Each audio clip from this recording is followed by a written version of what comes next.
The Dominion had never known defeat. For 3,000 years, they had spread across the galaxy like a dark tide. They consumed world after world, system after system. Their ships moved through space in vast formations that blocked out the light of stars. Their soldiers marched in perfect unity across the surfaces of conquered planets. Their technology was advanced beyond the understanding of most species they encountered.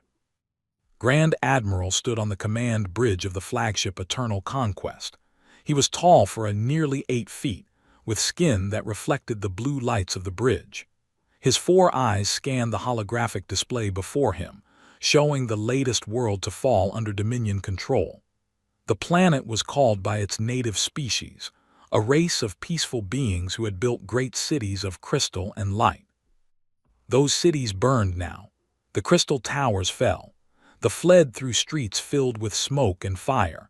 Soldiers marched through their beautiful gardens and crushed their monuments beneath armored feet. Felt nothing as he watched. This was the way of things. The strong conquered the weak. They were strong. Everyone else was weak. "Report," he said, his voice deep and cold. Sub-Commander stepped forward. He was younger than eager to prove himself.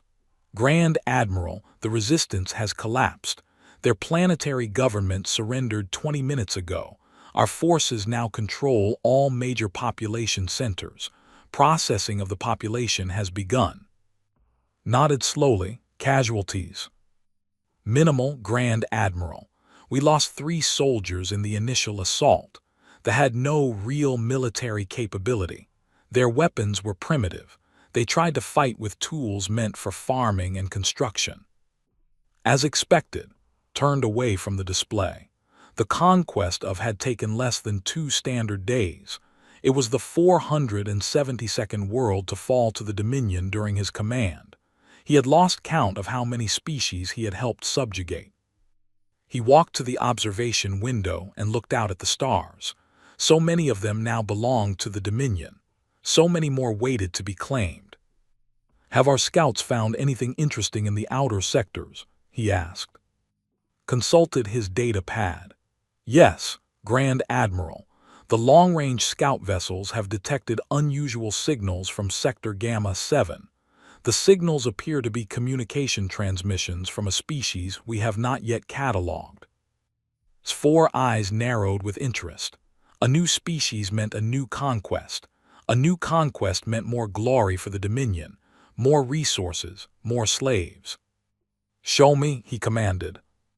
Activated the holographic display, and a map of Sector Gamma 7 appeared. It was a remote area of the galaxy, far from the main Dominion territories. Several star systems glowed on the map, and one of them was highlighted in red. "The signals originate from this system," explained. "Our scouts have designated its system 7742. It contains one habitable world. The signals suggest a species with moderate technological development. They have achieved space travel but appear to be limited to their local stellar neighborhood." "What do we know about them?"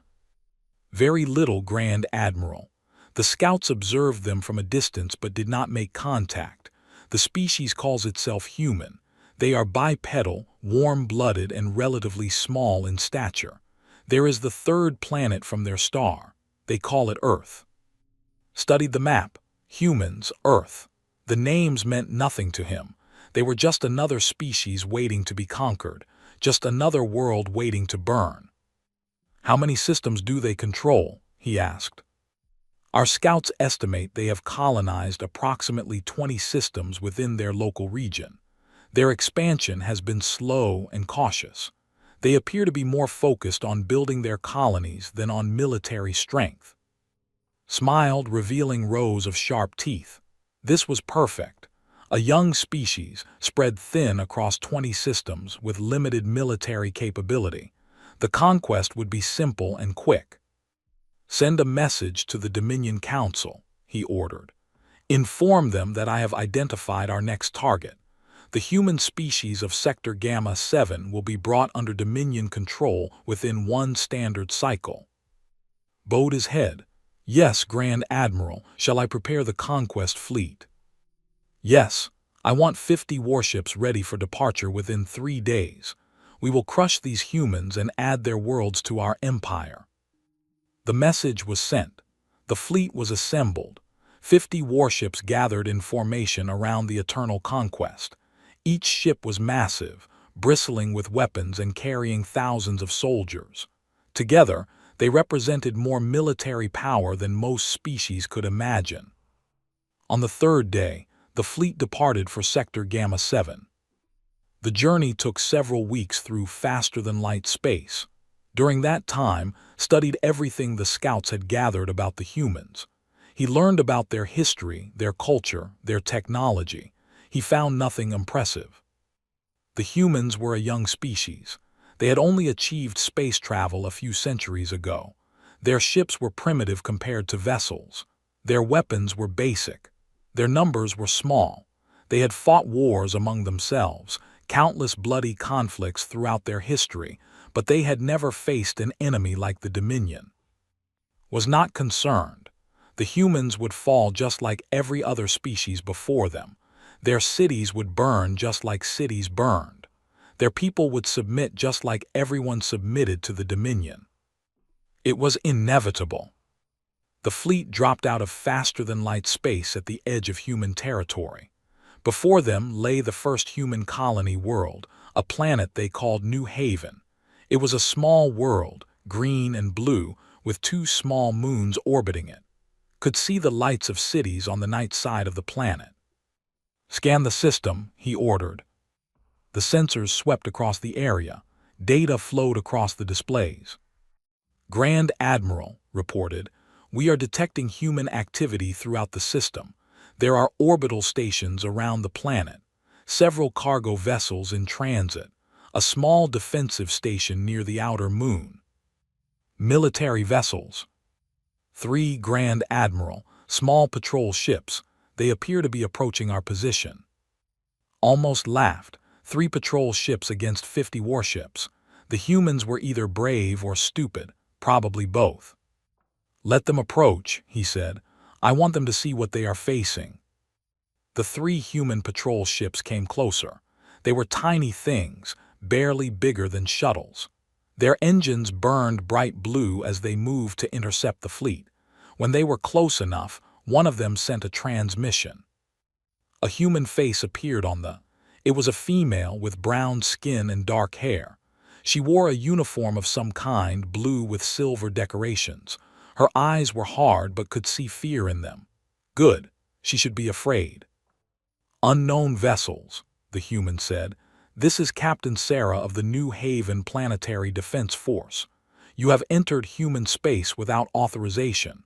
Identify yourselves and state your intentions." Stepped forward so the human could see him clearly. He wanted her to understand what she was dealing with. "I am Grand Admiral of the Dominion," he said. "Your species has been chosen for integration into our empire. You will surrender your worlds, your resources, and your people. Resistance is not advised." The human female stared at him for a long moment. Her fear was obvious now, but so was something else. Something had not expected. "Defiance. The people of New Haven will not surrender to invaders," she said. "We will defend our home." Shook his head slowly. "You have 3 small ships. I have 50 warships. Your defense will last minutes. Surrender now and your people will be treated fairly as subjects of the Dominion. Fight and they will suffer." Captain's jaw tightened. "We know what your Dominion does to conquered peoples. We've heard the stories from the edge of the galaxy. You enslave entire populations. You destroy cultures. You strip worlds of their resources and leave them dead." "This is the way of things," replied. "The strong rule, the weak serve." "Then you've never met humans," the captain said. "We don't serve anyone." She cut the transmission. Felt a flash of annoyance. This human was foolish. She would learn her place soon enough. "Destroy those patrol ships," he ordered. "Then begin the planetary assault." The fleet moved forward. Weapons powered up across 50 warships. The 3 human patrol ships turned and accelerated toward the planet, trying to escape. They did not make it. The weapons fired. Energy beams crossed the darkness of space. The first patrol ship exploded in a ball of fire. The second tried to dodge but was caught by multiple beams and torn apart. The third, captain's ship, was hit and began spinning out of control. Watched with satisfaction as the ship spiraled toward the planet's atmosphere. He did not bother to confirm whether Captain survived. It did not matter. She was irrelevant now. "Begin the assault," he ordered. The fleet descended upon New Haven like a swarm of predators. Drop ships launched from the warships, carrying thousands of soldiers toward the surface. Orbital bombardment began, targeting military installations and communication centers. The humans fought back. Ground-based defense systems fired at the incoming ships. Missiles streaked up from the surface. A few drop ships were hit and destroyed. But it was not enough. It was never enough. Within hours, soldiers were marching through the streets of New Haven's capital city. Human defenders fought from every building, every corner, every rooftop. They used weapons that seemed primitive to the projectile guns and explosive devices. But they fought with something they had not encountered before. They fought with fury. Watched the ground battle from his command bridge, and for the first time he felt something unexpected. Not concern exactly, not worry, but a strange sense of curiosity. These humans were different from other species the Dominion had conquered. They had surrendered after their military collapsed. They had fled before they even landed. They had tried to negotiate peace. The humans did none of these things. They fought, they died, and they kept fighting. "Grand Admiral," reported, his voice carrying a hint of uncertainty, "our ground forces are facing heavier resistance than anticipated. The humans are using the urban environment effectively. They have set traps throughout the city. Our casualty rate is higher than projected." "How much higher?" Hesitated. "We have lost 47 soldiers in the first 3 hours of ground combat." His eyes widened slightly. 47 soldiers was nothing compared to the size of his army, but it was more than he had lost in the last 5 conquests combined, against species with far more advanced technology than these humans possessed. "Increase the bombardment," he ordered. "Level any building that shows resistance. I want this planet by morning." The bombardment increased. More buildings fell, more humans died, but still they fought. In one section of the city, a group of human soldiers held a small factory complex against overwhelming numbers. They had no armor, no energy weapons, nothing but their primitive guns and their determination. They killed dozens of soldiers before they were finally overrun. In another area, a human civilian set off an explosion that destroyed an entire transport, killing everyone aboard. The civilian died in the blast, but he took 30 with him. Throughout the night, the stories continued. Humans who refused to surrender, humans who fought until their last breath, humans who sacrificed themselves to slow the advance. By morning, the battle for New Haven was over. The human defenders had been defeated. Their cities were burning. Their military was destroyed. Survivors were being rounded up for processing. It was a victory, but it did not feel like the victories was used to. He stood on the balcony of what had been the human governor's mansion, looking out at the smoking ruins of the capital city. The smell of burning filled the air. The sounds of distant weapons fire still echoed from the outskirts, where small groups of humans continued to resist. Approached him. "Grand Admiral, the planetary government has officially surrendered. New Haven is now under Dominion control." Did not turn around. "What were our total casualties?" 231 soldiers killed, over 500 wounded. For a long moment said nothing. 231 soldiers lost to a primitive species on a minor colony world. It was unacceptable. It was unprecedented. "This species," he said slowly, "is more troublesome than I expected. They are primitive, Grand Admiral. Our victory was certain from the beginning. Yes, but victory should not cost this much. Finally turned to face his subordinate. These humans fight differently than other species. They do not know when to stop. They do not understand surrender. They will learn, Grand Admiral. Was not so sure. He had conquered hundreds of worlds, subjugated dozens of species. He had never encountered anything like this. The humans did not fight to win. They fought because fighting was who they were. He looked up at the sky where the fleet still orbited above the planet. Somewhere out there, more human worlds waited, more human cities, more human soldiers.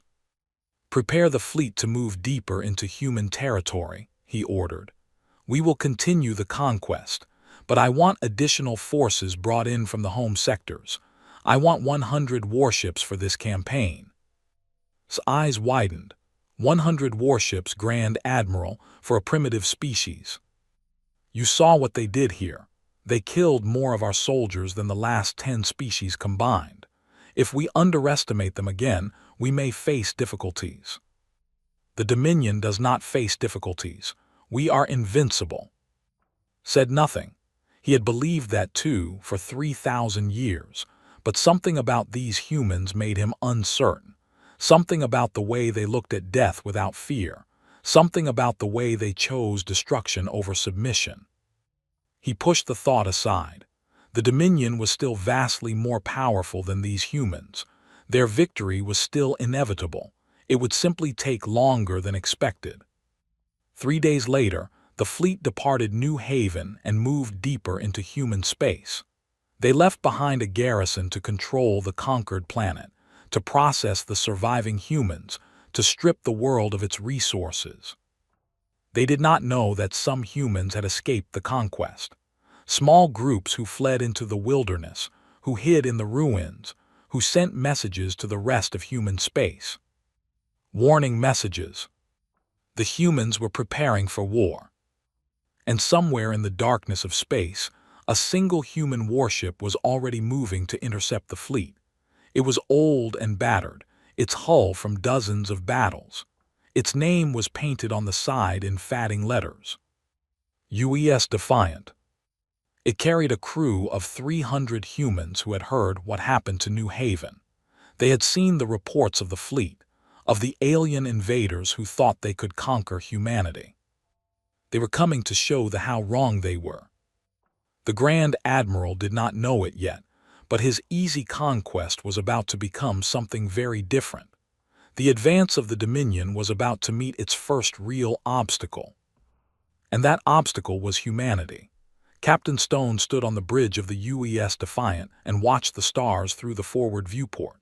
He was a tall man with hair and a face marked by years of service in space. His uniform was worn but clean, and his eyes held the steady gaze of someone who had seen many things but still believed in what he was doing. The Defiant was not a new ship. It had been built 60 years ago, one of the first generation of human warships designed for deep space combat.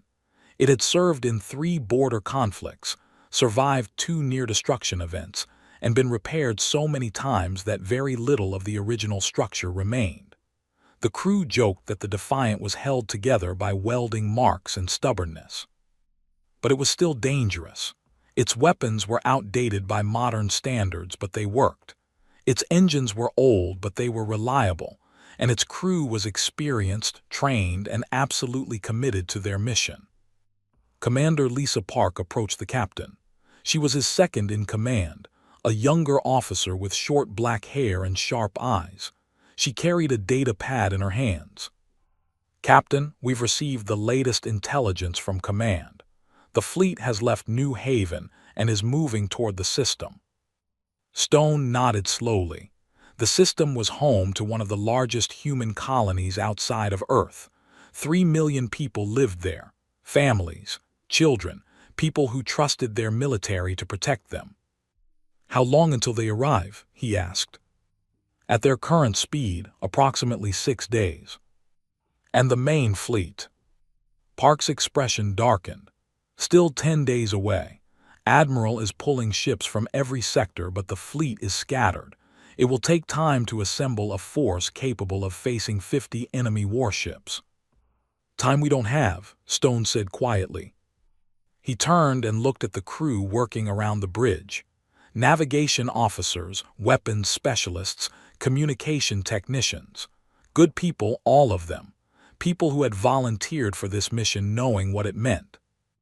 The Defiant had been the closest warship to the invasion corridor when the distress call came from New Haven. While the rest of the human fleet scrambled to organize, Captain Stone had made a decision.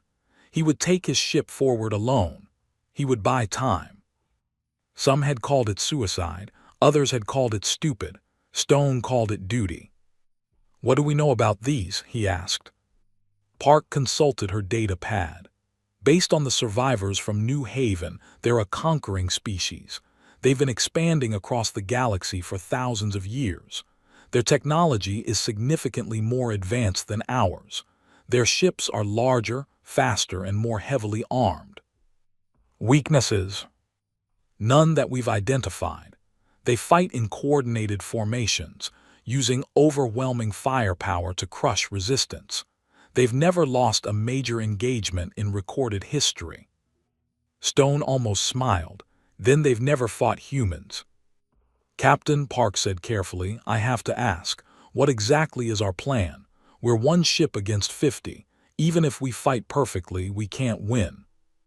"We're not trying to win, Commander. We're trying to hurt them. We're trying to make them afraid. We're trying to show them that every system they try to take will cost them." Stone turned to face her fully. The Dominion has conquered hundreds of worlds, but they've never had to fight for every inch of space. They've never had to pay in blood for their victories. We're going to teach them what that feels like.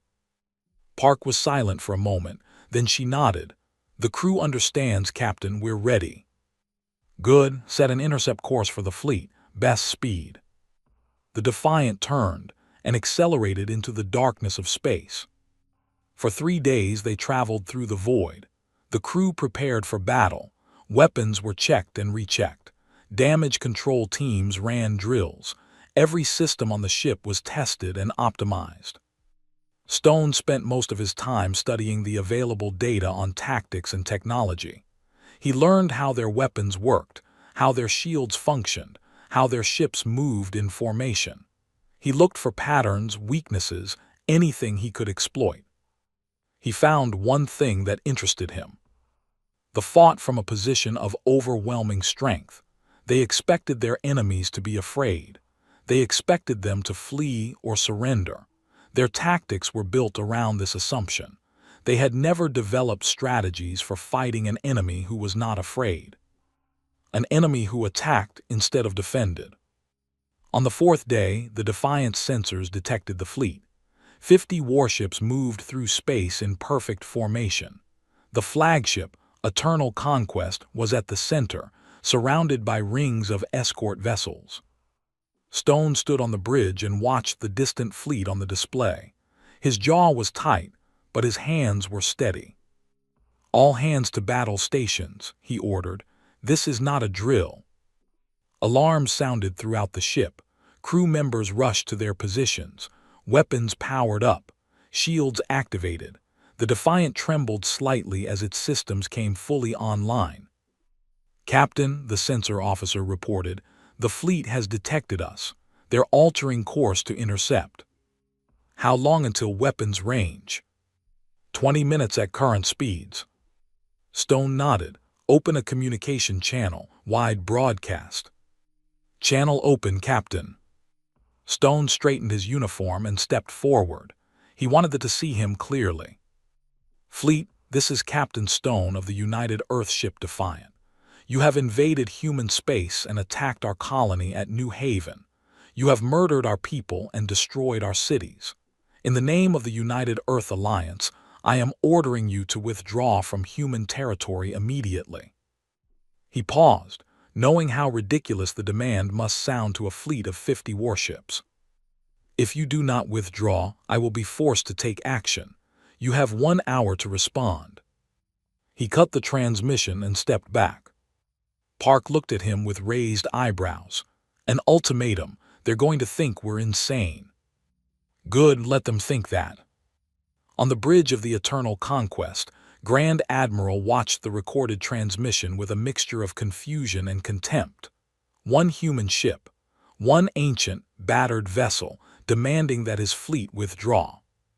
The human captain was either brave beyond reason or completely disconnected from reality. "Is this some kind of trick?" asked. "Are there more human ships hidden nearby?" The sensor officer checked his equipment. "No, Sub-Commander. Sensors show only one vessel. No signs of additional human ships within range." Studied the image of the human captain. The man looked calm, steady, confident, as if he truly believed he could challenge 50 warships with one. "Perhaps their species has a cultural tradition of honorable death in battle," suggested. "Many primitive species develop such customs." "Perhaps," agreed, "or perhaps he believes reinforcements will arrive. Either way, he will be disappointed." He turned to his weapons officer. "Destroy the human ship. Make it quick." The fleet did not change formation. They did not need to. A single destroyer broke from the formation and accelerated toward the Defiant. Its weapons began charging. On the Defiant, the tactical officer watched the approaching enemy ship. "Captain, one destroyer is moving to intercept. It's twice our size, much heavier armament." Stone nodded. He had expected this. They would send one ship to deal with what they saw as a minor nuisance. They would learn that this was a mistake. "Full power to engines," he ordered. "Attack pattern Delta." The bridge crew exchanged surprised looks. Attack pattern Delta was aggressive. It meant closing to point-blank range as quickly as possible. It meant taking hits to deliver hits. "Captain," Park asked, "they think we're going to run or hide. They're wrong. Weapons target their engine section. Helm, bring us in fast and hard. Let's show them how humans fight." The Defiant surged forward. The destroyer fired first. Energy beams sliced through space toward the human ship. The Defiant's shields flared as it absorbed the impacts. The ship shook violently. "Shields at 60%, the tactical officer reported. "Keep closing," Stone ordered. Another salvo from the destroyer. More impacts, more damage. "Shields at 40%. "Almost there, hold course." The Defiant screamed through space, taking hit after hit. Sparks flew from damaged systems. Crew members grabbed handholds as the ship was thrown around by the impacts. Then they were within range. "Fire everything," Stone commanded. The Defiant opened up with every weapon it had. Missile tubes emptied. Energy cannons blazed. Rail guns hurled kinetic projectiles at incredible velocities. The first hits caught the destroyer by surprise. Its shields flickered under the sudden assault. The Defiant kept firing, concentrating all its weapons on one point of the enemy ship's defenses. The shields collapsed. Human weapons tore into the destroyer's hull. Explosions rippled across its surface. One of its engine sections detonated in a massive fireball. On the Eternal Conquest, watched in disbelief as the human ship ripped apart his destroyer. This was impossible. That ship was ancient, primitive. It should not have been able to penetrate shields. But it had. "All ships," he ordered, his voice suddenly urgent, "engage the human vessel. Destroy it now." The fleet moved. A dozen warships broke formation and accelerated toward the battle. Their weapons began charging.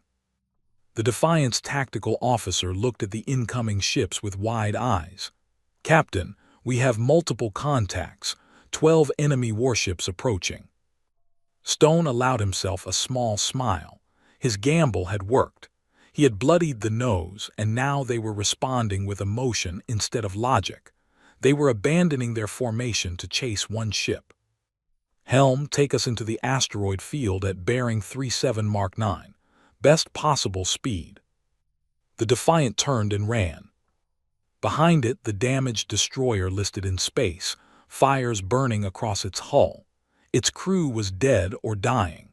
It was the first warship lost in combat in over 200 years. And it would not be the last. The chase lasted for hours. The Defiant dove into an asteroid field at the edge of the system, using the rocks as cover. The ships followed, spreading out to search. Stone had studied this asteroid field before the battle. He knew its currents and its hiding places. He used every trick he knew to stay ahead of his pursuers while picking them off one by one. A cruiser rounded an asteroid and found the Defiant waiting. The human ship fired first, crippling the cruiser's weapons before it could react. Another ship was lured into a dense cluster of rocks. The Defiant's weapons detonated asteroids around it, pelting it with debris that overwhelmed its shields. A third ship was caught in a crossfire trap, missiles coming from one direction while energy weapons struck from another. On the Eternal Conquest, received report after report of damaged and destroyed ships. His 4 eyes burned with fury. This one human vessel, this ancient piece of primitive technology, was making fools of his fleet.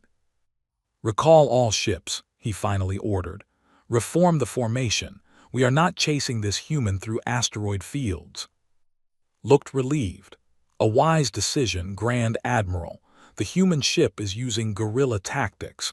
Our advantage is in formation combat." "I know what he is doing," snapped. "He is trying to delay us. He is trying to show us that humans will fight. He believes this will save his people." "Will it?" Considered the question. The Defiant had destroyed one ship and damaged several others.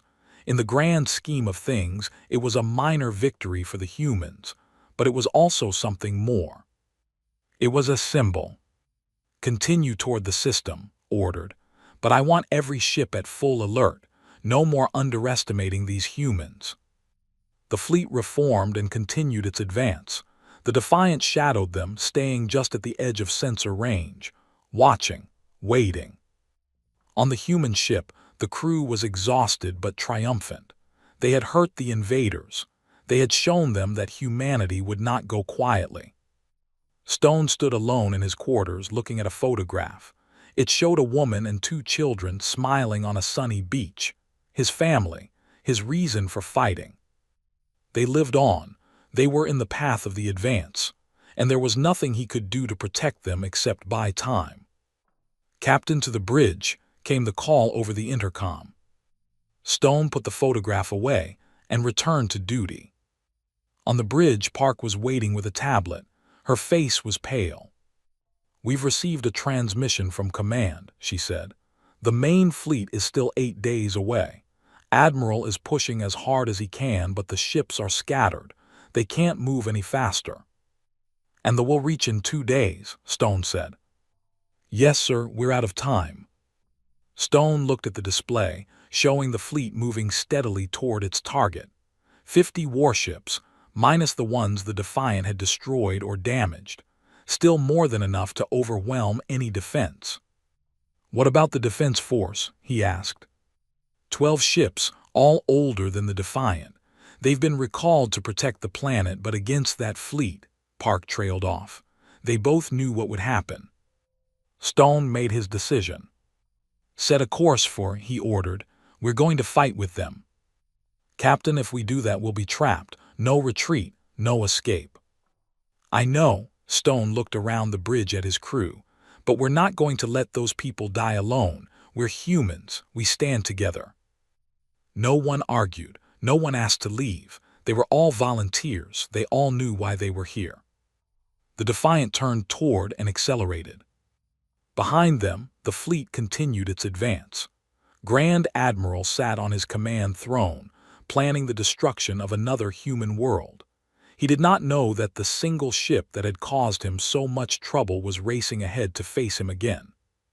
He did not know that everything was about to change. 3 million people watched the sky and waited.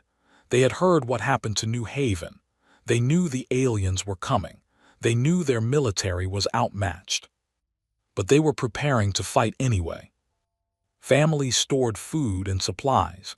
Citizens trained with weapons. Engineers worked around the clock to strengthen the planetary defenses. Children were evacuated to underground shelters. Among them was a woman named Sarah Stone, the captain's wife. She gathered their 2 children, a boy of 12 and a girl of 8, and led them to the shelters with thousands of others. "Is Daddy coming?" the boy asked. Sarah looked up at the sky where she knew her husband was fighting. "Yes," she said, "Daddy's coming, and he's going to protect us." She did not know if it was true, but she believed it. And sometimes belief was enough. The Defiant arrived at 2 hours before the fleet. Captain Stone immediately linked up with the defense force and took command of the combined human ships. 13 vessels total, ranging from aging warships to converted cargo ships armed with missiles. Against 50 warships. It was not enough. Everyone knew it was not enough, but they were going to fight anyway. Stone broadcast a message to the fleet and to the planet below. "This is Captain Stone of the UES Defiant. I know our situation is desperate. I know the odds are against us, but I want you all to remember something. We are humans. We have survived ice ages and plagues. We have survived wars and disasters. We have crawled out of every darkness that has ever threatened us." He paused, gathering his thoughts. "These aliens think they can conquer us because they have bigger ships and better weapons. They think we will submit because every other species they've met has submitted. But we are not like other species. We don't surrender. We don't stop fighting. And we never, ever give up." On bridges across the fleet and in shelters across the planet, people listened to his words. "Today we show them who we are. Today we show them what happens when you threaten humanity. Today we fight. Not because we think we can win, but because fighting is what we do." He cut the transmission and turned to face the approaching fleet on the display. "All ships," he ordered, "prepare for battle." The final stand-for was about to begin. The fleet dropped out of faster-than-light travel at the edge of the system. 50 warships, dark and massive against the, arranged in perfect formation. At their center, the Eternal Conquest led the advance, its hull covered in the symbols of 1,000 conquered worlds.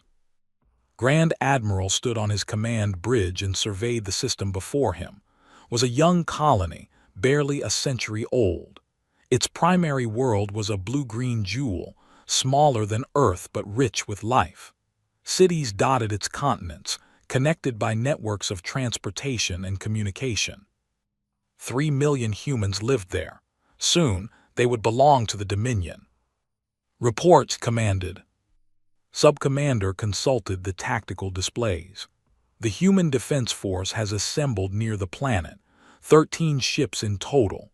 Our sensors have also detected the vessel that attacked us earlier, the one called Defiant. It appears to have assumed command of the defense." Felt a flash of irritation at the name.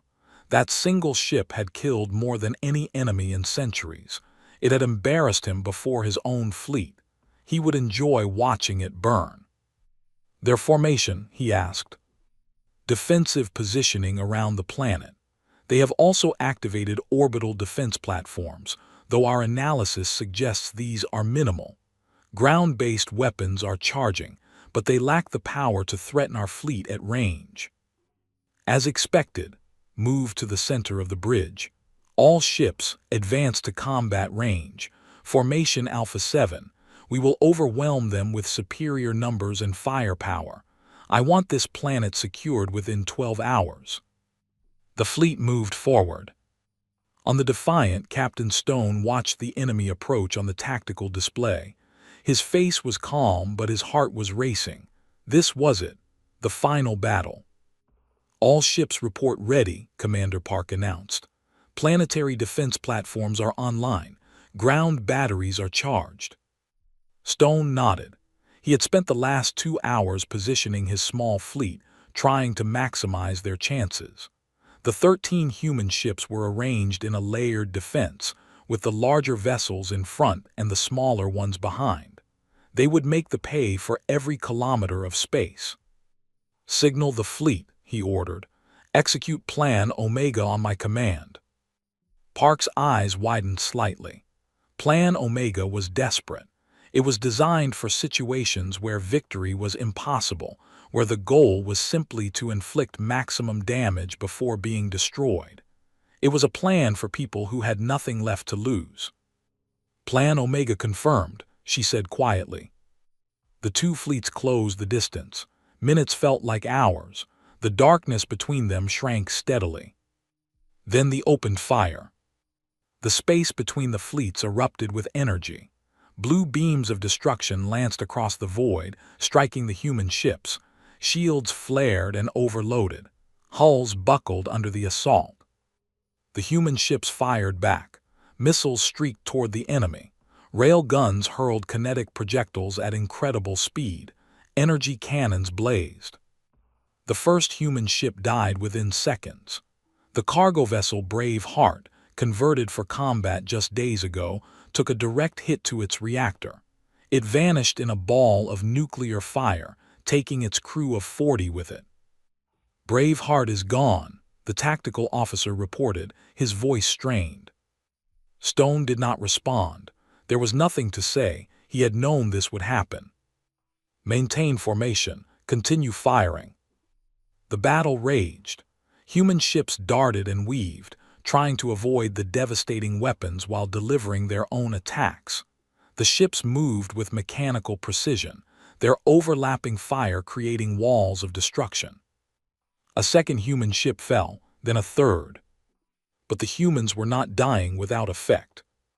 The Defiant led a strike against a cruiser that had separated from the main formation.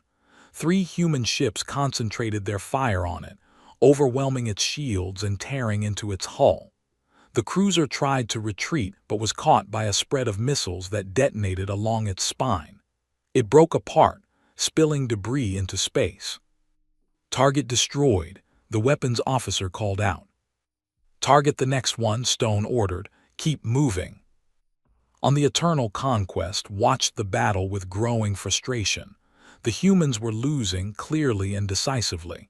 They had already lost half their fleet, but they kept fighting. They refused to break. And they kept destroying his ships. 4 vessels had been lost so far. 4 more were damaged. Against a force that should have been swept aside in minutes, this was unacceptable. "Why won't they surrender?" demanded. "They must know they cannot win." "They know," replied, his voice cold. "They simply do not care. These humans would rather die than submit." He had never encountered such a species. In 3,000 years of conquest, every enemy had eventually broken. They had surrendered when defeat became obvious, choosing survival over destruction. It was the logical choice. But humans were not logical. They were something else entirely. "Grand Admiral," the censor officer interrupted, "the human flagship is breaking formation. It appears to be heading directly toward us." Looked at the tactical display. The Defiant was indeed moving, cutting through the battle with reckless speed. It was taking hits, its shields failing, its hull torn by weapons fire, but it kept coming. Directly at the Eternal Conquest. "What is he doing?" asked. Understood immediately. The human captain had decided that if he was going to die, he would take the enemy commander with him. It was a suicide attack, pure and simple. And it was magnificent. "All ships focus fire on that vessel," ordered. "Destroy it before it reaches us." The fleet concentrated its weapons on the Defiant. Energy beams converged on the human ship from all directions. Its shields collapsed instantly. Its hull began to melt under the assault. But still it came. On the Defiant's bridge, everything was fire and chaos. Consoles exploded. Crew members fell. The lights flickered and died, replaced by the red glow of emergency systems. Stone gripped his command chair, his uniform scorched, his face bloody from a wound on his forehead. Around him, his bridge crew fought to keep the ship moving forward. "Hull breach on decks 3 through 7, someone reported. "Engine 2 is offline," called another voice. "Weapons are failing." Stone looked at the display, barely visible through the smoke. The Eternal Conquest was close now. So close. "Arm the Nova warhead," he ordered. Park stared at him. The Nova warhead was the Defiant's most powerful weapon, a nuclear device designed to devastate enemy fleets. It had never been used in combat. It was considered too dangerous, too destructive. "Captain, if we detonate that this close to our own ships—" "Our ships are dead already," Stone said. "But we can take their flagship with us. We can show them that victory against humanity costs more than they can pay." Park nodded slowly. She understood. This was not about winning anymore. This was about making sure the enemy never forgot what they faced. "Nova warhead armed," she confirmed. The Defiant screamed forward, a dying ship on a final mission. The weapons continued to tear it apart, stripping away armor and systems. More crew members died.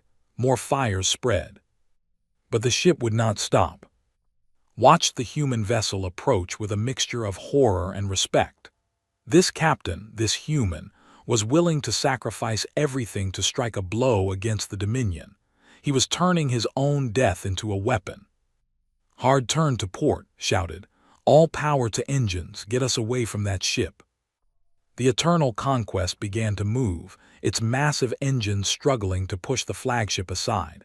But it was too big, too slow. The Defiant was too close. In his final moments, Captain Stone thought of his family. He thought of Sarah, of their children, waiting in the shelters below. He hoped his sacrifice would give them a chance. "Fire," he said. The Nova warhead launched. It crossed the remaining distance between the ships in less than a second. Then it detonated. The explosion was blinding. A miniature sun erupted in space, consuming everything within its radius. The Defiant vanished instantly, vaporized by the weapon it had carried. The Eternal Conquest, caught at the edge of the blast, was thrown tumbling through space. Its shields failed. Its hull cracked. Systems across the ship overloaded and exploded. 7 other ships, caught too close to the blast, were destroyed or crippled. The careful formation of the fleet was shattered. And then there was silence. On the surface of, people watched the sky light up with the explosion. They did not know what had happened, only that something massive had occurred in the battle above, something that changed everything. In the shelters beneath the capital city, Sarah Stone felt the ground shake. She held her children close and whispered a prayer for her husband. She did not know if he was alive or dead. She only knew that he had been fighting for them. In space, the surviving human ships regrouped. Only 4 remained, all damaged, all barely functional. Commander Park had taken command after Stone's death. She looked at the destruction before her with tears streaming down her face. The Defiant was gone. Captain Stone was gone, but so was the flagship and a significant portion of their fleet. "All ships," she transmitted, her voice breaking, "fall back to the planet. Protect the civilian population." The human ships, retreating toward. Behind them the fleet was in disarray. The Eternal Conquest was still there but badly damaged. Fires burned across its hull. Its weapons were offline. Its engines were barely functioning. Grand Admiral was alive but injured. He had been thrown across the bridge during the explosion, breaking 3 of his arms. Medical teams worked to stabilize him as the ship struggled to restore basic functions. "Report," he demanded, his voice weak but commanding. Also injured, pulled himself to a console. "Grand Admiral, we have lost 16 ships, 20 more are damaged. The flagship's weapons and primary engines are offline. We estimate repairs will take several days." Closed his 4 eyes, processing the information. 16 ships lost, to a species he had dismissed as primitive, to a fleet of 13 vessels. The human flagship. Destroyed. We believe the human captain detonated a nuclear weapon at close range. A suicide attack. Nodded slowly. He had expected as much. The human had given his life to wound the Dominion, and he had succeeded beyond anything would have thought possible. What about the surviving human ships? 4 vessels remaining, all damaged. They have retreated to the planet. 4 ships. The human defense was essentially destroyed, could still take this world. He could still win this battle. But at what cost? He thought about the reports he would have to send to the Dominion Council. 16 ships lost against primitive humans, a flagship damaged, an easy conquest turned into a bloodbath. He thought about the other human worlds waiting in this sector. If every conquest cost this much, the Dominion would be bled dry before they finished. The humans would not defeat them through strength, but through sheer, stubborn willingness to fight and die. Grand Admiral said quietly, "Shall I order the fleet to continue the assault?" Opened his eyes and looked at the planet below. 3 million humans lived there. 3 million beings who would fight to the death rather than surrender. Soldiers, civilians, children, all of them willing to die. For the first time in his long career, felt something new. Not fear exactly, but something close to it. Doubt. "No," he said finally, "we withdraw." Stared at him, Grand Admiral. "We are in no condition to continue this battle. The flagship needs repairs. Our fleet has taken unacceptable losses. We will withdraw to New Haven and reassess our strategy." "But Grand Admiral, we can still take the planet. The human defenses are broken, if we push now." "I said we withdraw." His voice was sharp, final. "This species is not like the others. They cannot be conquered with half measures. We need more ships, more soldiers, more preparation." Wanted to argue, but he saw the look in his eyes. The Grand Admiral had made his decision, and perhaps thought it was the right one. The fleet began to pull back. Damaged ships limped away from the battlefield. Rescue operations recovered survivors from destroyed vessels. The great armada that had arrived in perfect formation retreated in scattered groups. On the planet below, people watched the alien ships withdraw. They did not understand why. They only knew that they were being spared. Commander Park, standing on the bridge of the only fully functional human ship remaining, watched the retreat with disbelief. "They're leaving," she said. "They're actually leaving." Around her, the surviving crew members cheered. Some wept. They had faced certain death and somehow survived. Park did not celebrate. She thought about Captain Stone, about the Defiant, about the hundreds of humans who had died in this battle. They had not won, but they had not lost either. They had done something no species had done in 3,000 years. They had made the stop. She opened a communication channel to the planet. "This is Commander Park to all human forces. The enemy is withdrawing. I repeat, the enemy is withdrawing. Maintain defensive positions until we confirm their departure." Across, the message spread. In military headquarters and civilian shelters, in hospitals and factories, people heard the news. The aliens were leaving. The battle was over. In the shelter beneath the Capitol, Sarah Stone heard the announcement. She pulled her children close and cried. Tears of relief, tears of grief.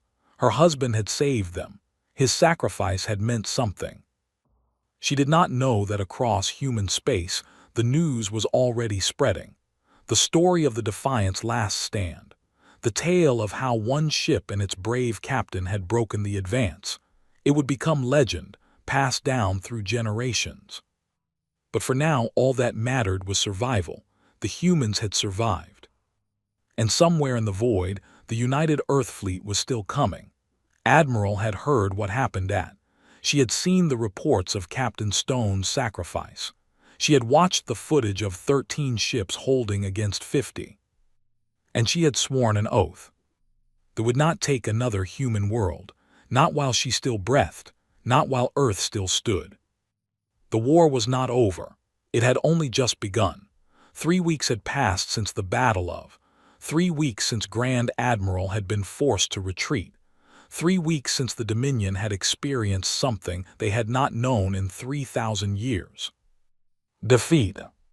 Stood in the medical bay of his damaged flagship, watching the reconstruction of his broken arms. The medical technology was advanced, but the process was still painful. He welcomed the pain. It helped him focus. The Eternal Conquest had limped back to New Haven, where repair facilities had been hastily constructed.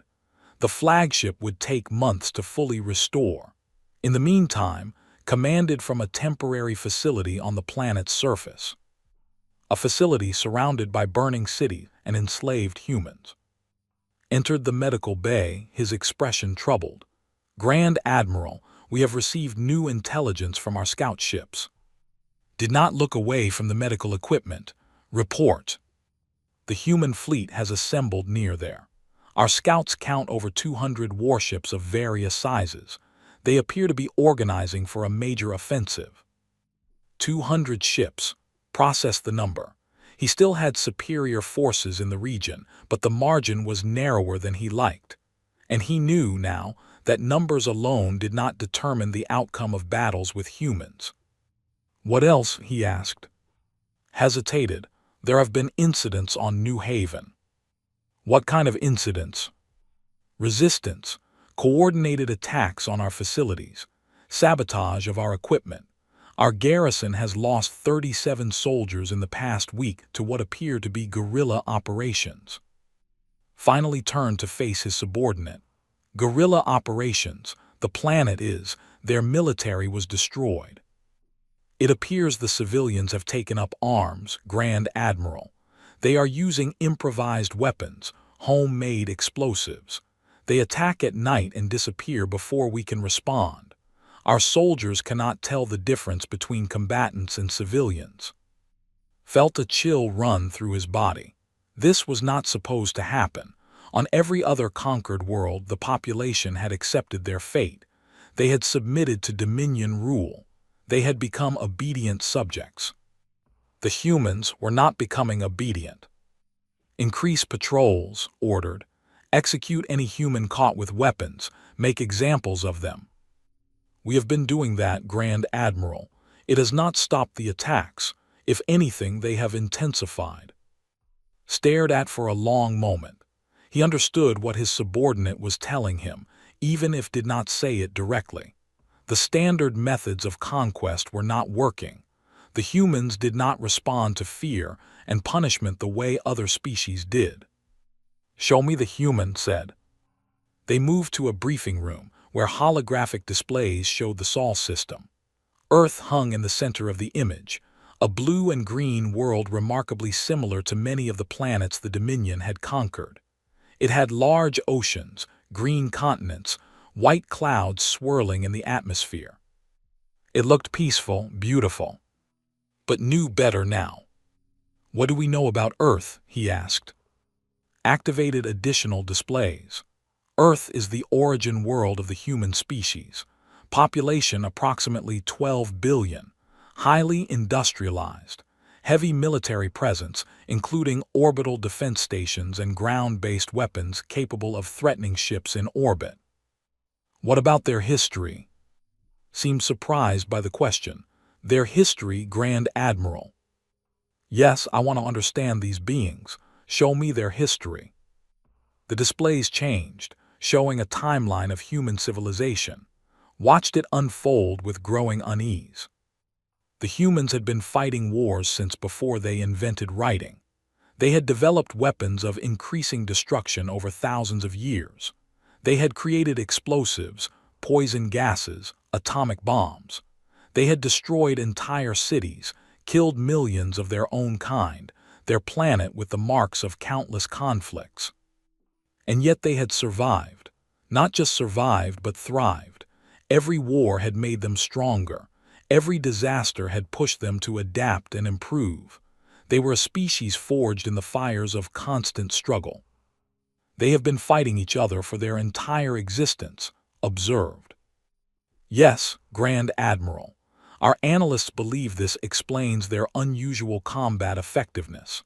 Unlike most species, humans developed advanced military technology through continuous internal conflict. They are experienced in warfare in ways that other species are not." Studied the timeline. He saw the great wars of the 20th century, conflicts that had killed tens of millions. He saw the smaller wars that followed, the constant low-level violence that never truly stopped. He saw how humans had spread to the stars, carrying their weapons and their fighting spirit with them. "They are predators," he said quietly. "Not prey, we mistook them for prey." Grand Admiral, every species we have conquered has been essentially peaceful. They developed technology through cooperation, not conflict. When we arrived, they did not know how to fight effectively. They had no experience with war on a large scale. Gestured at the displays. But humans are different. They have been at war with themselves they know how to fight. They know how to kill. They know how to survive.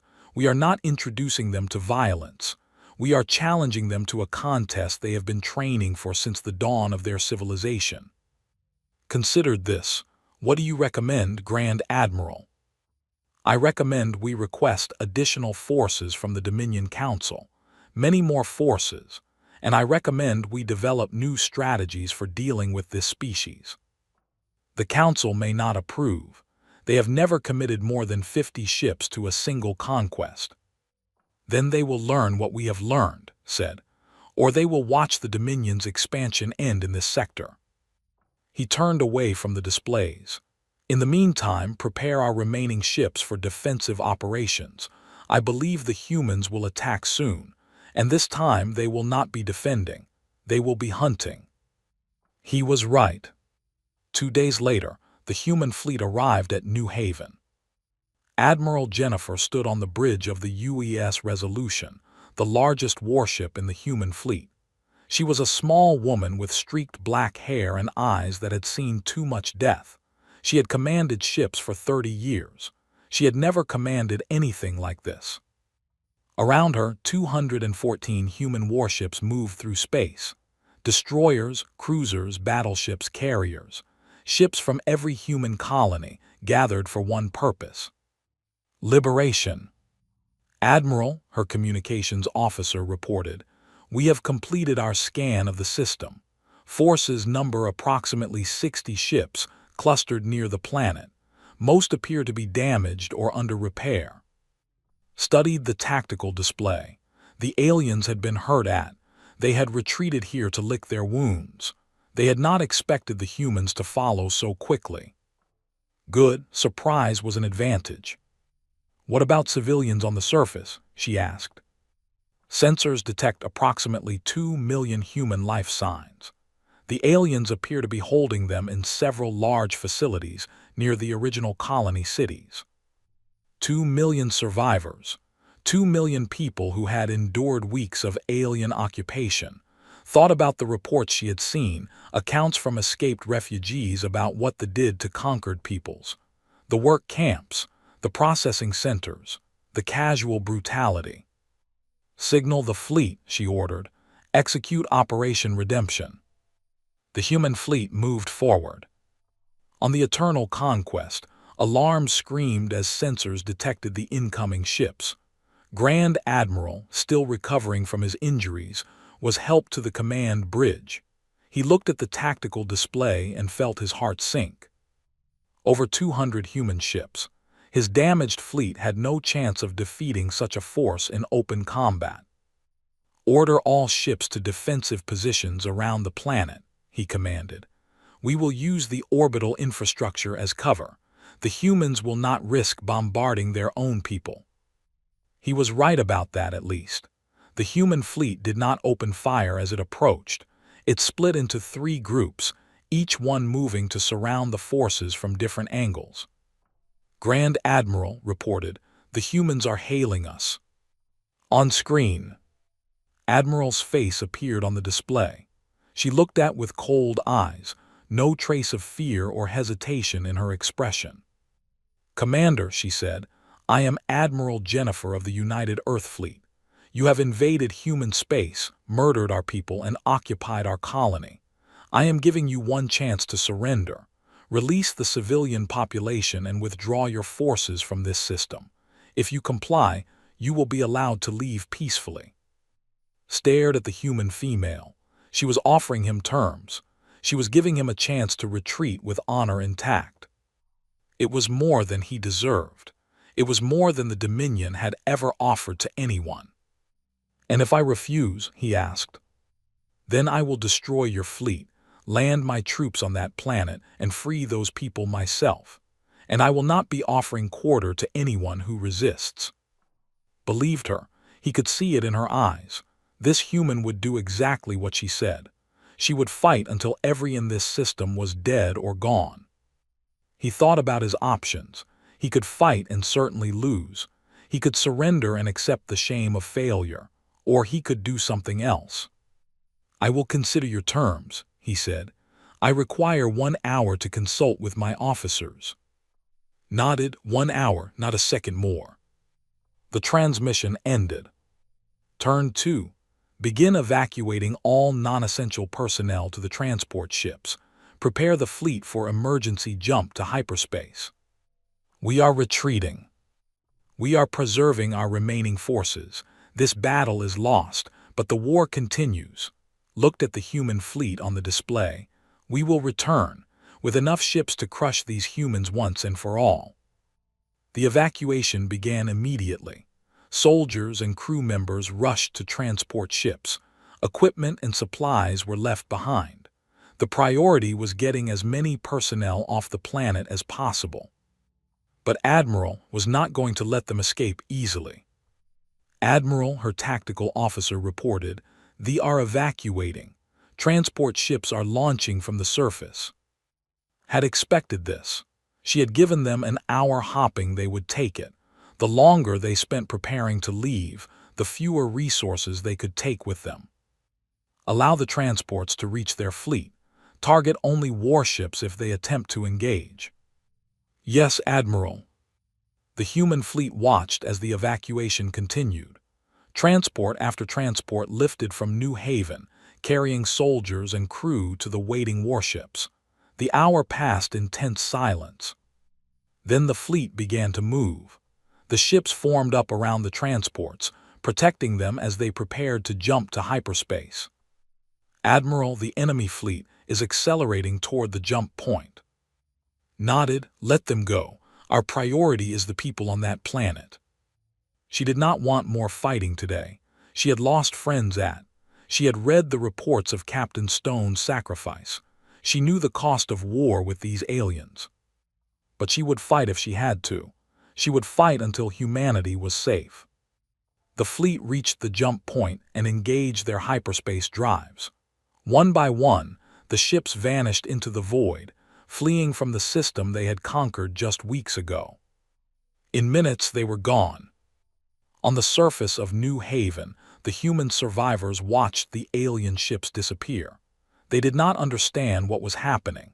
They only knew that their captors were leaving. Then new ships began descending from the sky. Human ships, landing craft bearing the flag of the United Earth Alliance. Marines poured out of the landing craft, securing the area around the detention facilities. Officers began organizing the evacuation of the survivors.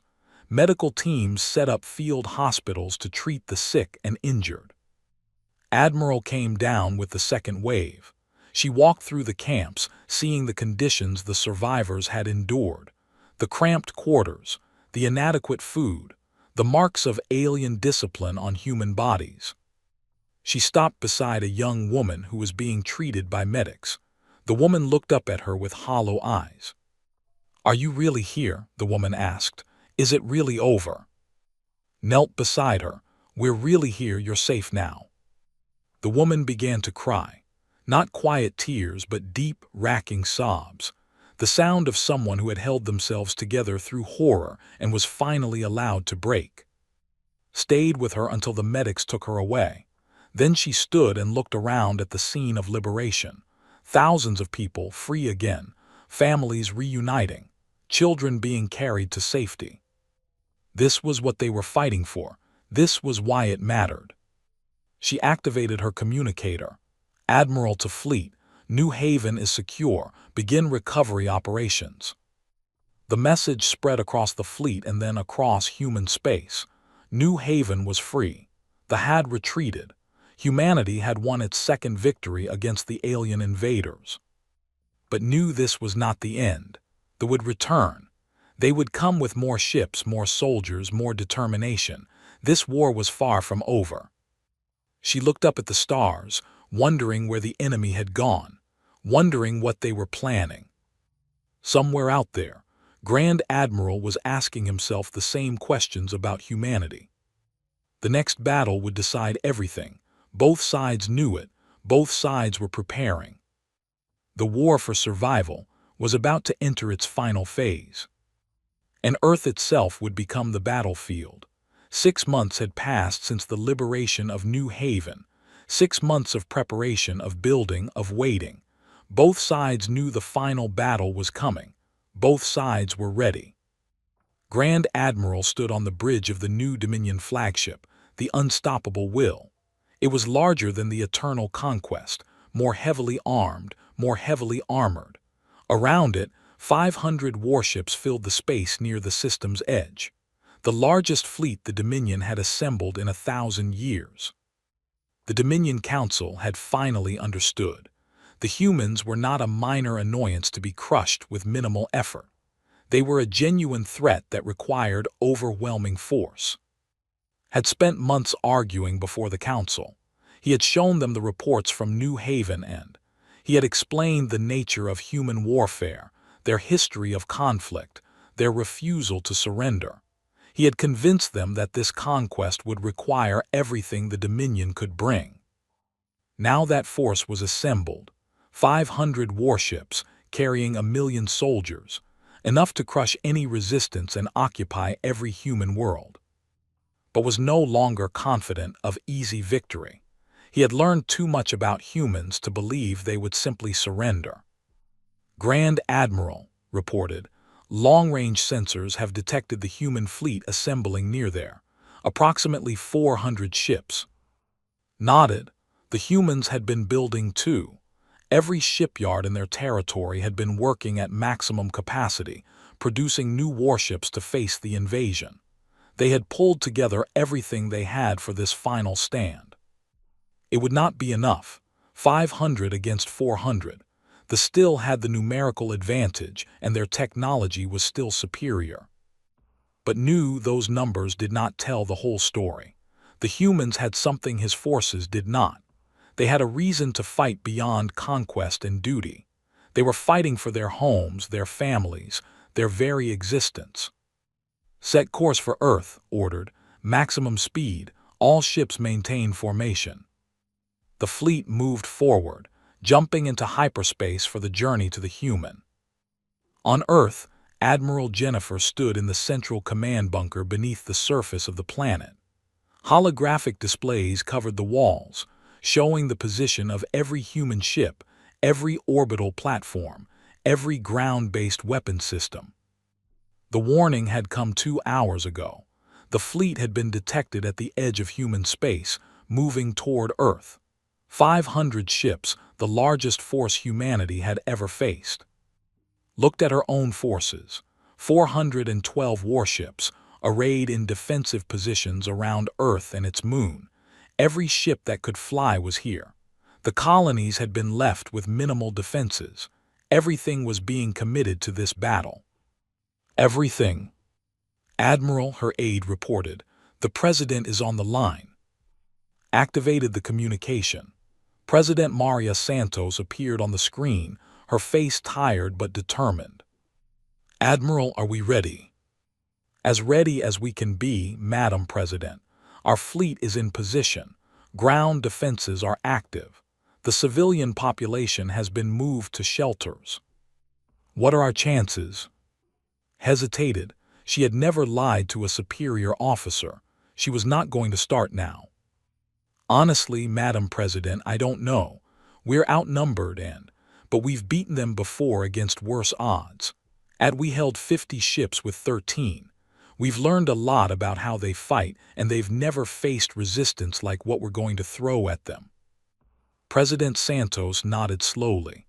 Whatever happens, Admiral, know that you have the full support and gratitude of every human being. You are defending our home, our future.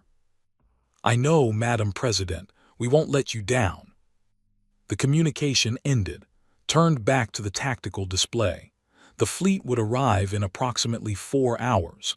4 hours until the battle that would decide everything.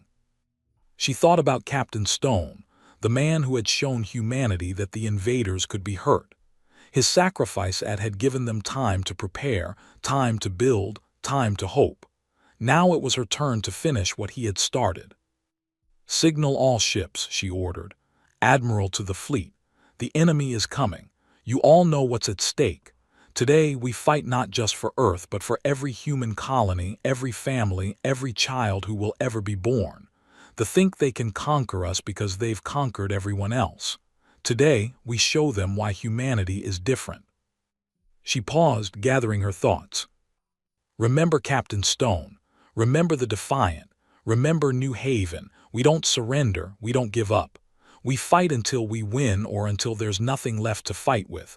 That's who we are. That's what makes us human." Across the fleet, on bridges and in engine rooms, in weapon bays and medical stations, humans heard her words. Some prayed. Some checked their equipment one more time. Some simply waited, ready to do their duty. The hours passed, and then they arrived. The enemy fleet dropped out of hyperspace beyond the moon's orbit. 500 warships emerged from the void, their hulls dark against the stars. They began to advance immediately, moving toward Earth in perfect formation. Studied the human defenses on his tactical display. The humans had positioned their fleet between Earth and the approaching. They were not trying to hide or retreat. They were going to meet the invasion head-on. "Order the fleet to attack," commanded. "All weapons free. Break through their lines and establish orbital superiority over the planet." The fleet surged forward. Energy weapons began charging. Missiles were loaded into launch tubes. The largest space battle in galactic history was about to begin. Admiral watched the enemy approach. She waited until they were committed, until they had built up too much momentum to easily stop or turn. "Execute Plan Unity," she ordered. The human fleet did not meet the charge head-on. Instead, it split into dozens of smaller groups, each one moving independently according to carefully planned patterns. They scattered like a swarm of insects before the advance. Frowned, this was not what he had expected. The humans were not forming a defensive line. They were dispersing. "What are they doing?" asked.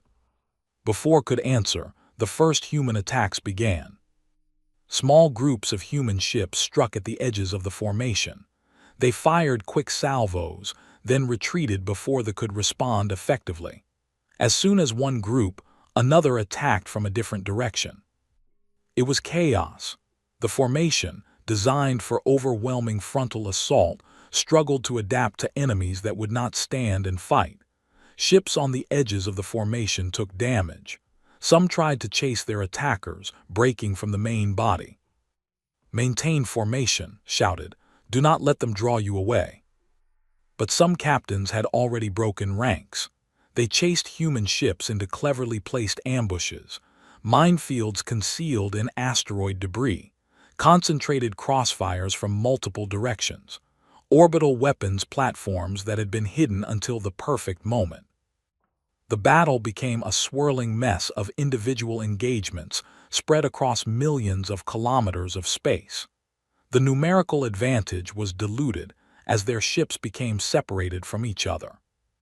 On the command bunker on Earth watched the battle unfold with grim satisfaction. Her strategy was working. They expected to fight a traditional fleet action. Instead, they were being nibbled to death by 1,000 small cuts. But she knew it would not be enough. They were adapting, learning, pulling their formation back together, and they still had too many ships.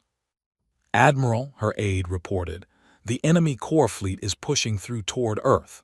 Approximately 300 ships still in formation." 300 ships against Earth's orbital defenses. It would be close. "Order all ships to converge on the enemy core. We stop them there." The scattered human groups began to reform, closing in on the main body like wolves circling prey. The battle entered its decisive phase. Led his core fleet toward Earth, ignoring the human ships harassing his flanks. He had lost over 100 vessels to the human tactics, but he still had enough to win. He just needed to reach the planet. The human fleet consolidated before him. 300 human ships formed a wall between thee and their target. Behind them, Earth's orbital defense platforms charged their weapons. All ships forward, ordered. Break through their line. Victory is within our reach. The fleets collided. The space between Earth and its moon became a nightmare of weapons fire and exploding ships. Energy beams crossed in all directions. Missiles streaked between vessels, detonating against shields and hulls. Ships rammed each other in desperate attempts to prevent breakthrough. Human ships died. Ships died. The darkness of space was lit by continuous explosions. On the unstoppable Will watched the carnage with growing desperation. His fleet was being destroyed, but so was the human fleet. Both sides were being ground down together. Grand Admiral shouted over the noise of battle, "We've lost 200 ships. Our formation is collapsing." Did not respond. He was watching a single human ship on the tactical display. It was small, damaged, clearly on its last legs, but it was moving directly toward his flagship. Another suicide attack. Another human willing to trade their life for his. "Target that ship," he ordered. "Destroy it." The flagship's weapons fired. The human vessel was hit repeatedly, its shields failing, its hull breaking apart, but it kept coming. In the final moment, the human ship launched a single missile. It slipped through the defenses and struck the unstoppable Will amidships. The explosion tore through multiple decks, killing hundreds. The flagship survived, but barely. Fires burned throughout the vessel. Systems failed. The bridge itself was damaged, consoles sparking and smoking. Pulled himself up from where the explosion had thrown him. He looked at the tactical display through cracked screens. The battle was lost. The fleet was broken. Fewer than 100 ships remained combat-capable. The humans had paid a terrible price, but they still had more than 200 vessels, and Earth's orbital platforms were still firing. Grand Admiral said, blood running down his face, "We cannot win this battle." Knew he was right. For the first time in his life, for the first time in 3,000 years of Dominion history, a conquest had failed completely. Not a temporary setback, not a tactical withdrawal, complete and total defeat. "Signal all ships," said, his voice hollow. "Retreat, fall back to the staging area at the edge of the system." The order went out. Surviving ships began to disengage, turning away from Earth and fleeing toward safety. Human ships pursued them, destroying several more before ordered her fleet to let them go. The Battle of Earth was over. Humanity had won. In the command bunker, watched the enemy retreat with tears streaming down her face. She had lost so many people, so many friends, so many ships. But Earth was safe. Humanity was safe. "Admiral," President Santos's voice came over the communication system. "Is it over?" "Yes, Madam President. The enemy is retreating. We've won." Across Earth, the news spread. In shelters and bunkers, in cities and towns, people celebrated. They had faced extinction and survived. They had fought an empire that had never been defeated and won. Above the planet, human ships began rescue operations. They searched the debris fields for survivors, both human and. They collected escape pods and retrieved bodies. The work of ending a war had begun. At the edge of the system, gathered his surviving forces. Fewer than 90 ships remained. The greatest fleet the Dominion had assembled in 1,000 years had been reduced to a battered remnant. Approached him. "Grand Admiral, what do we do now?" Looked back at Earth, now just a distant point of light. He thought about everything he had learned about humans, their history of warfare, their refusal to surrender, their willingness to die for their people. He had underestimated them from the beginning. He had thought them primitive, weak, easy prey. He had been completely wrong. "We go home," said quietly. "We report to the Council. We tell them that the human territory cannot be conquered, not with any force we can bring against them." The Council will not accept that. They will demand we continue the campaign. Then they will throw away more lives for nothing. These humans cannot be conquered. They will fight forever. They will sacrifice everything. They will burn their own worlds before they let us take them. Shook his head slowly. I have conquered hundreds of worlds. I have never met a species like this. They are not worth the cost. He turned away from the distant human. Set course for Dominion space. We are leaving. The surviving ships entered hyperspace and vanished. On Earth, the celebration continued. But already, human leaders were planning for the future. They knew the might return someday. They knew other threats might emerge from the depths of space. They began building more ships, training more soldiers, strengthening their defenses.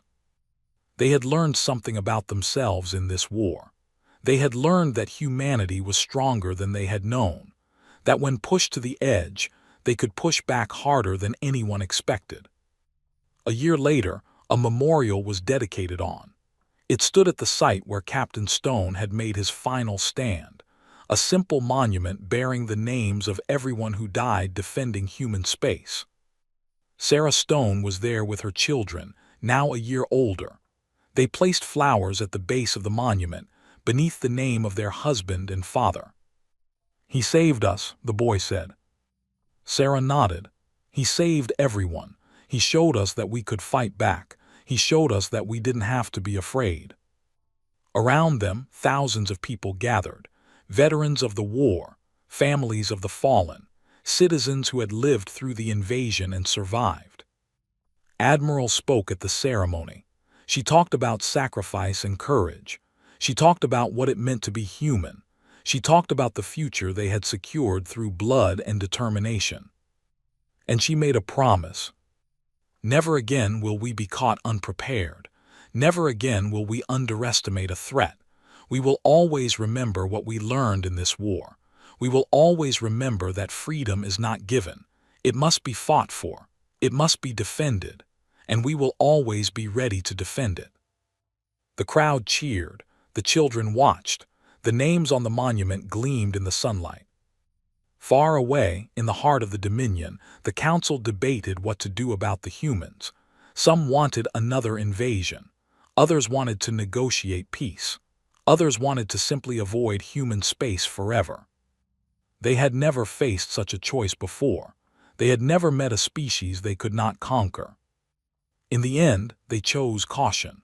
They marked human space on their maps as forbidden territory.